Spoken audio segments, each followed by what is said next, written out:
Du point de vue de Cyrus, la contribution régalienne à apporter au grenier national par les régies financières au cours de cet exercice 2018 est tellement un rocher de Sisyphe, d'autant plus que le gouvernement de la République attend de ces deux structures stratégiques la bagatelle de 621 milliards de francs CFA pour la Direction générale des impôts et des domaines et de 125,5 milliards de francs CFA par de contrats de la Direction générale des douanes et droits indirects. Ayant tenu un colloque avec son traversin, le port du roi, Calixte Ganongo, conscient des enjeux colossaux qui sont les leurs, a rassuré le chef du gouvernement de l'entière disponibilité de la grande armée des collecteurs du fisc à payer leur écoute dans cette merveilleuse aventure étatique dont il considère déjà être un piquet d'honneur.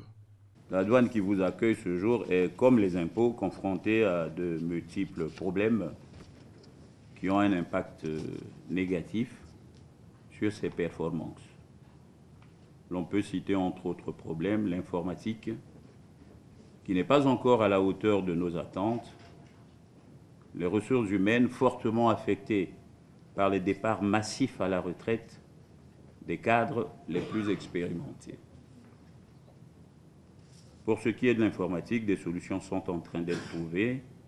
avec le développement d'une application pour l'ensemble des régies financières. Il nous faut trouver les ressorts nécessaires pour enrayer l'importante baisse des recettes douanières, pour permettre à l'État de faire face à ces multiples engagements, tant sur le plan local qu'international.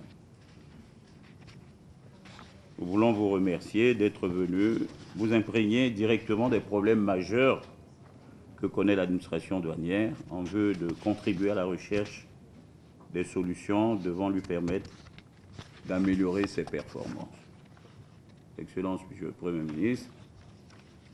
Ayant circonscrit tous les contours des aspirations de l'ensemble des cadres et agents des régies financières à accomplir leurs tâches jusqu'au bout, le Premier ministre Clément Mwamba, pressé par l'obligation des résultats apodictiques par le président de la République,